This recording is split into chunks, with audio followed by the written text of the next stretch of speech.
Рамазан айында құрма сатып алатындар осы видеоны көрсін. Бұны барлығы білуі тиіс. Қайырлы күн достар. Бұл пайдалы видео басқаларға тез жету үшін каналға тіркеліп, лайк пен қоңыраушаны баса кетіңіз.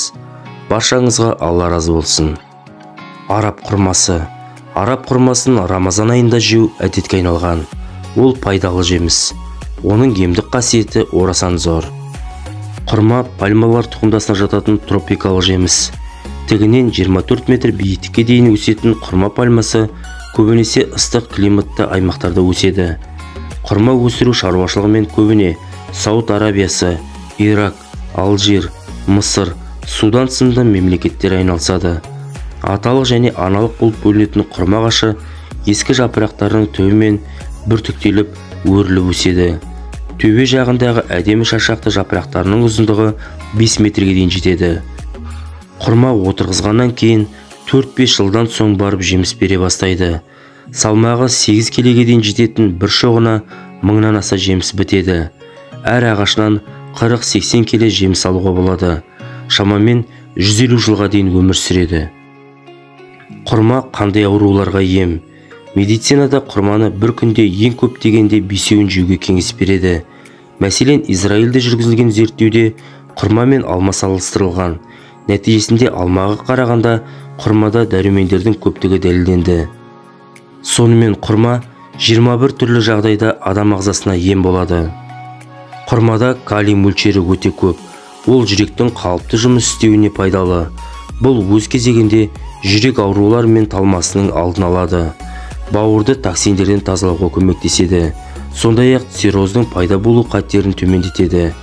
Бауыр фиброзы белгілерін жеңілдетеді. Аш қарынға желінсе, ішектегі бауырдағы құрттарды өлтіреді. Құрма көз жанарының көру қабілетін жақсарталады. Сәбіздегідей, оның құрамында А дәрумендерінің мөлшері өте көп. Егер өзіңізді сергек әрі қуатты сезінгіңіз келсе, құрма жеп тұрыңыз. Бар болғаны 3 құрма жесеңіз, бір күнге жетерлік энергия аласыз. Құрма бұл асқазан функциясы бұзылған кезде ас қорытуға таптырмас өнім. Оны асқазан ішек жолдарының аурулары, тіпті асқазан жарасының профилактикасы үшін де пайдаланады. Араб әйелдері көп ғасырлар бойы құрманы ерінің күш-қуатын арттыру үшін қолданып келеді. Ол үшін жемісті ұнтақтап, ерлерінің кофесіне қосады. Бұл өнімнің құрамында құмарлықты, жыныстық қабілетті арттыратын түрлі амин қышқылдары бар көрінеді. Шаш сынғыш болса, тері құрғаса, әжім ерте пайда болса, құрма жеу қажет. Оның косметикалық маскалар құрамына қосуға да болады. Себебі құрмада йодтың мөлшері өте көп. Құрманы сүт араластырып, қалампыр қосып ішсе, өкпенің қабыну сияқты тыныс жолдарына шипа болады. Құрманың құрамында танин көп болғандықтан дене жарақаттарын тез жазады. Адамдарды арықтатады. Егер күрішпен бірге пісірсе, семіртеді. Құрмада А, Е, Б дәрумендеріне өте бай болып келеді. Алмадағы темірдің 2 есесі құрмада табылады. Сол себепті қан аз болған кісіге көп жеуіне кеңес беріледі. Жаңа босанған ана үшін таптырмас жеміс, өйткені ана сүтін көбейтеді. Сондай-ақ ол обыр дертіне қарсы пайдалы. Құрамында микробы жоқ жеміс. Құрма сүйектерін үгітіп, кофе қып қайнатып ішсе, жүйке жүйесін тыныштандырып демалттырады. Сонымен қоса, құрманы жатардан бұрын жесе, сал ауруына қарсы өте пайдалы. Жүктілік кезінде көптеген әйелдердің жүрегі айнып, және дене физиологиялық өзгерісте жүретіні белгілі. Нәтижесінде ағзада калий жетіспеушілігі басталады. Сондықтан жүкті әйел құрамында осы элементі бар тағамдарды жеу тиіс. Калий құрмада көп мөлшерде бар деуге болады.